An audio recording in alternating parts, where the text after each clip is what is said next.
धृष्टकेतुश्चेकितानः काशीराजश्च वीर्यवान् पुरुजित् कुन्तीभोजश्च शैव्यश्च नरपुङ्गवः युधामन्युश्च विक्रान्त उत्तमौजाश्च वीर्यवान् सौभद्रो द्रौपदेयाश्च सर्व एव महारथः।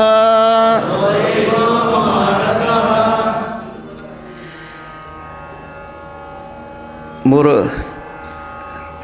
साधन परंपरार अन्यतम गृहस्थ जोगी श्री श्यामाचरण लाहिड़ी घर संसार करछंती। तीनोटी झियो दुईटी पुओ चाकरी करछंती। चाकरीर पैसा अंटेनी। गृह विवाद जोगु से सब भाई को घर द्वारा छाड़ी देकर भड़ा घरे रहती। चाकरी पैसा अंटे नहीं बोली समय बाहर करी पिला को पढ़ाती।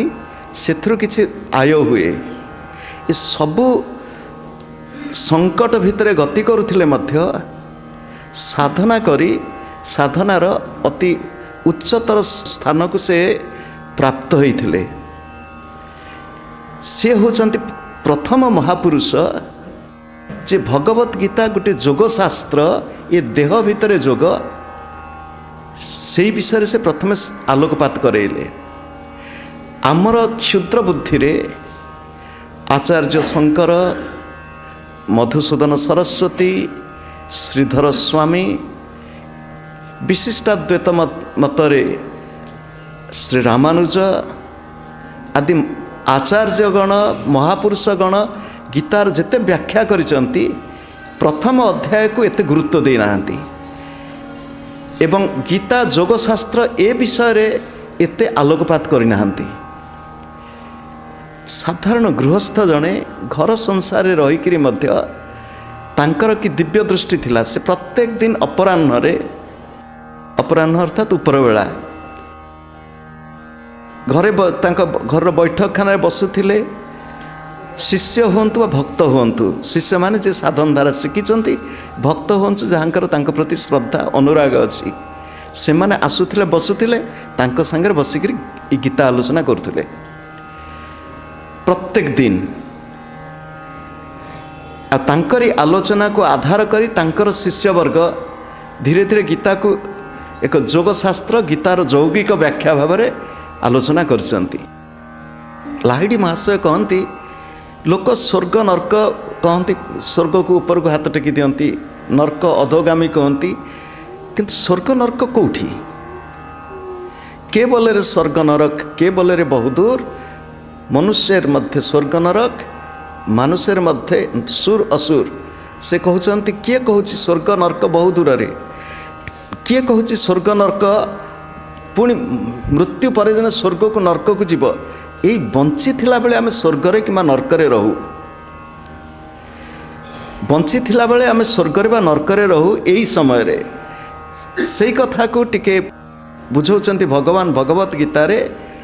नर्क कहले कौन से कहते नर्कर तीनोटी द्वार त्रिविधम नरक सेदम द्वारम नाशनम आत्मन काम क्रोध तथा लोभ तस्मात् एतत्रयम त्यजेत। नर्कर तीनोटी द्वार से द्वार गोटे हूँ काम गोटे क्रोध गोटे हूँ लोभ। आमे जदि पांडव और कौरवंकर जीवन को अनुध्यान करिबा पांडवंक जीवन अति संयतमय देवद्विज परायण गुरुभक्त। कौरव मानक जीवन को जदि अनुध्यान करिबा सेमाने लोभवशवर्ती होई जेकोसी कर्म करने को प्रस्तुत प्रवंचना शठता आदि कौशल को से आपणई नहीं अहंकारी काम क्रोध लोभ आदि प्रतीक से माने आमे केतेबेले रागी जाउछु कि जदि रागी जाउछु राग केते समय रहउछि आम भितर लोभ आसुछि कि खाद्य पदार्थ प्रति लोभ हो वेशभूषा प्रति लोभ हो लोभ विभिन्न प्रकार हो पार तो आम भितर उभय गुण अल्प बहुत रोचे कहीं शतकड़ा 100 खांटी सुना नुह खांटी सुनारे अलंकार करी हुएनी जदि अलंकार करिवो से अलंकार बेसी समय रहिबो नाही कारण खांटी सुना अधिक नमनीय खांटी सुनारे किछि खाद मिसा जाए खांटी सुना को 24 कैरेट बोली कहती एवं साधारणतः भल सुना अलंकार को 22 कैरेट बोली कहती एवं आउ जो बेसी खाद मिसी थी 21 20 18 आम मान जीवन को अधिक रु अधिक भल करवा चेष्टा करवा दरकार पांडव माने भल गुणर प्रतीक कौरव माने हेले खराब गुणर प्रतीक कौरव मानकर संख्या 101 एवं गोटे झील 101 भाई गोटे भौणी एवं पांडव माने होचंती 5 एठी गोटे कथा खाली बुझाई देवाई जदि गणतंत्र होता वर्तमान भली गणतंत्र किए जीति था कौरव बुझुची ना नहीं संख्या गरिष्ठ कौरव संख्या लघु कम संख्यक होती पांडव किंतु भगवत गीतार हेछि कौन विजय लाभ किए करछंती भगवत गीता को आउ टिके भितर को न जिबा युद्ध क्षेत्र समस्ते पहुँची ए देह भितर समस्ते अछंती भल गुण अच्छी खराब गुण अच्छी ए देह भितर जिते खराब गुण चली आसुची सेही मनीष जहाँ को आम एते भल पाउचु कि एते भल बोली कहूँ जो आम सहज खराब गुण देखीनु जदि केतबेले देखीदेबू कह हे सी लोक एते भल भल कथा कहते से कौन एमती करदे बुझी ना नहीं जड़े महापुरुषंकर कहानी कहूँ महापुरुषंकर कहानी हूँ सत्य घटना कलिकतार जड़े विशिष्ट आईनजीवी झरका झरकार जाली लगी मशारी भितर से शोचती से देखले गोटे टेकाटे पड़ला भाई लगिला से उठी पड़े देखले सतक सत गोटे टेकाटे पड़ी घर भितर गोटे टेका ये को छातरू खसी नुह मशारी जमती सेमती अच्छी रास्तार किए टेका पकई भाया रास्तार पथर खंडे पकईला किए सतक सत टेका ये कौन से स्वप्न नुह सी एपट सेपट अनेला बेलू से घर भितर जड़े साधु ठिया देखिले साधु को देखी बड़ा आश्चर्य होगले सी बुझीपारना कौन हो जड़े वकिल उच्च शिक्षित साधु जन कहले मु जाऊली ये बाटे मन है तो घर को आसता टेकाटा पकईदेली कही साधु उभे गले ये कथा को जदि अन्य मानक जड़े कहे साधारण मनीष तो विश्वास करनी अन्य माने हसिले जड़े तार वकिल बंधु कहले देख कौन सी महापुरुषों लीला आदि बेसी जाना को चाहूच कुंभ मेला को जाऊन से सब साधु सन्त मैंने आसती देखिए कुंभ मेला को गले बहुत साधु सन्त को देखिले किंतु जो साधु को से राति देखी से देखा पाऊना शेष को कुंभ मेलार गोटे शाही स्नान हाथी उपर बसिक से साधु जाऊँ से देखिले कहले यही साधु तो देखी भाया लगुच तो देखिले आंकर गोटे आग्रह है साधु भी देखी हसिले एवं कहले जदि मो सांगे देखा करने चाहूच वृंदावन मोर आश्रम मत से देखा कर कहीदेले कौटी जावाक पड़ो कुंभ मेला इलाहाबाद कुंभ मेला साधारणतः जनवरी फेब्रुआरी मसरे हुए खरादिन छुट्टी को ये वकिल बंधु सी जिनपतर धरी वृंदावन गले खोजी खोजी आश्रम पहुँचले पहुँचला पर किस दिन रहिला पर देखिले से साधु पूरा उल्टा पलटा माने केमतिका सी जहाँ को गाली दियंती जो अकथ्य भाषा रे कल्पना करी हेबनी गंजेई खाती तांको चेला माने जाकि डाकिबे डाक पकेबे महापुरुष को देखिबा आस ये करबा आस बोली कहती ये से निजे जीव परिवा किणा कांधरे पकई परिवा आनिबे काहाकू विश्वास करते आचरण देखा जाए जदि को चेला कहले नहीं जा परिवा नहीं कि आसो गोटी गोटी कर पचार जब गोटे पैसा एपट सेपट है ये स्वाधीनता बहु पूर्वर कथा सी तार 14 पुरुष उद्धार करदे तो बापर पैसा ये देखिक कहले बड़ आश्चर्य द्वंद्व भितर पड़गले पड़ी कहले गोटे भूल जगार पहुँच जाइए सी राति ठीक कर बंधाबंधी करी काली सकाल पलैबी राति जो कबाट बंद कर बिछापत्र जहाँ सब जिनपत्र बंधाबंधी कर समय कबाट बंद भितर साधु आसी पहुँची गले हईरे तू एठिक आसीलु तत्ते मु पत्थर पकेली गोटे साधारण मनुष्य किए पकई पार तत्ते मु डाकिली तू भी आसिलु आसला पर मोर यही बाहर कथा गुड़ा देखी तू पलाउचु से कल देख मु एगुड़ा सब जानी शुणिक करे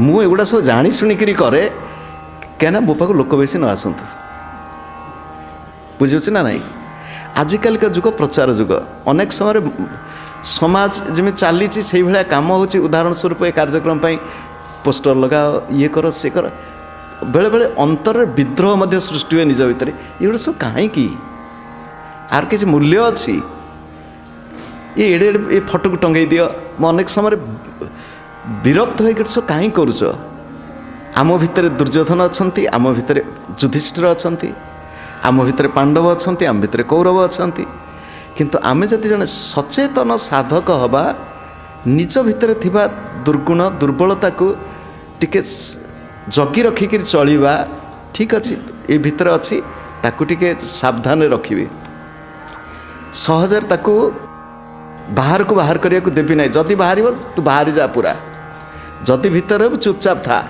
नहीं तो बाहर जा युद्ध क्षेत्र में आम आलोचना कले दुर्योधन तांको गुरु पाखु गले गुरु को सम्मान प्रदर्शन कले नहीं एवं तांको आगे बड़ आक्षेप करी कथा कही पांडव मानकर सैन्य बाहिनी को वर्णना कले यही माने सब अच्छा आम आलोचना करिचे किए सब अच्छा भीम अर्जुन जुजुधान सात्यकी विराट मत्स्यराज विराट द्रुपद पांचाल राज द्रुपद धृष्टकेतु चेकितान काशीराज पुरुजित कुंतीभोज शैव्य शैव्य शब्दर नाम आलोचना करें गतकाली शैव्य शब्द शिव शब्द शैव शिव कहले कि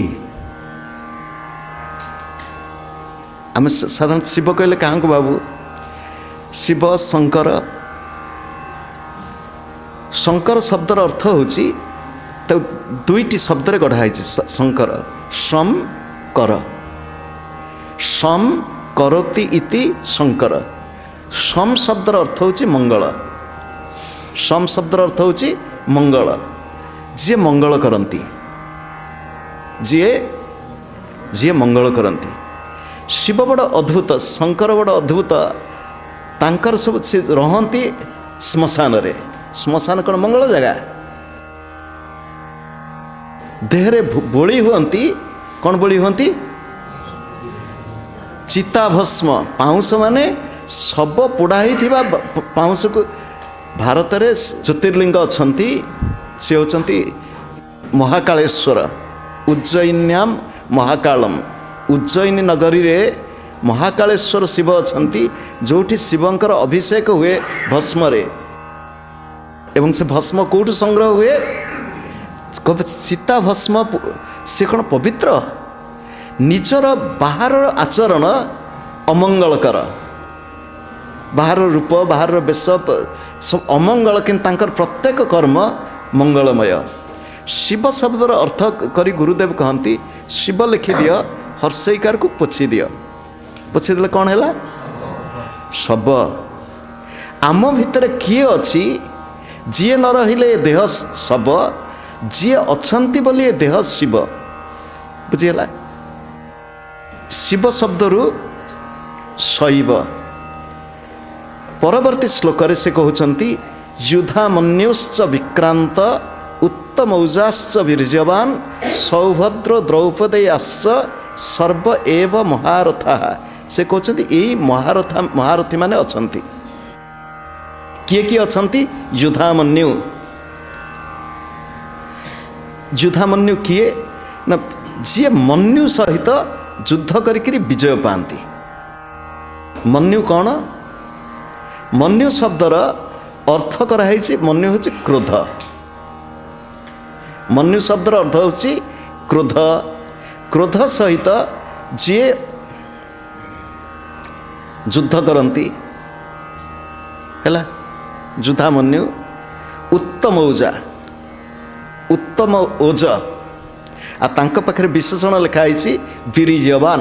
वीर्यवान उत्तम ओजा। ओज कौन? ओज को इंग्राजी रे कहती ह्यूमन मैग्नेटिज्म। आमे जहाँ खाद्य खाऊ सबुदिन सकाळे राति दिन केते थर आमे पाउछु, आमर प्रसाद पाउछु। जहाँ पाऊ सी स्थूल अंश एपटे जाए एपटे बाहर जाए।